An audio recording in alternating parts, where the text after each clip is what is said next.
छत्रपति संभाजी महाराज मराठा साम्राज्य के दूसरे शासक थे और छत्रपति शिवाजी महाराज के पुत्र थे। उनका जन्म 14 मई 1657 को पुरंदर किले के पास स्थित पुणे जिले के एक गांव में हुआ था। संभाजी महाराज का जीवन संघर्षों से भरा हुआ था और उनकी वीरता और साहस ने उन्हें भारतीय इतिहास में एक महत्वपूर्ण स्थान दिलवाया।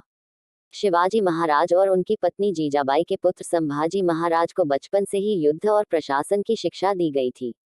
उनका बचपन युद्धों और संघर्षों के बीच बीता और वे अपने पिता के समृद्ध साम्राज्य की परंपराओं को आगे बढ़ाने के लिए प्रेरित थे। जब वे मात्र 16 वर्ष के थे, तब उन्होंने अपने पिता की सेना का नेतृत्व किया और कई युद्धों में भाग लिया। संभाजी महाराज के शासन की शुरुआत कठिनाइयों से भरी रही। 1681 में शिवाजी महाराज की मृत्यु के बाद संभाजी ने सम्राट बनने का मार्ग चुना। उनकी नियुक्ति के बाद उन्हें मुगलों के साथ कई संघर्षों का सामना करना पड़ा, खासकर औरंगजेब के साथ। औरंगजेब ने उन्हें हराने के लिए कई बार योजनाएं बनाई, लेकिन संभाजी ने हर बार अपने साहस और रणनीति से मुगलों को चुनौती दी। 1689 में संभाजी महाराज को औरंगजेब ने गिरफ्तार कर लिया। उन्हें बहुत ही कठोर यातनाएं दी गईं, लेकिन वे अपने विश्वासों से डिगे नहीं।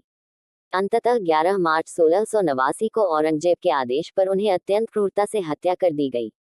उनके बलिदान ने मराठों को और भी अधिक प्रेरित किया और उनके संघर्षों को याद किया गया।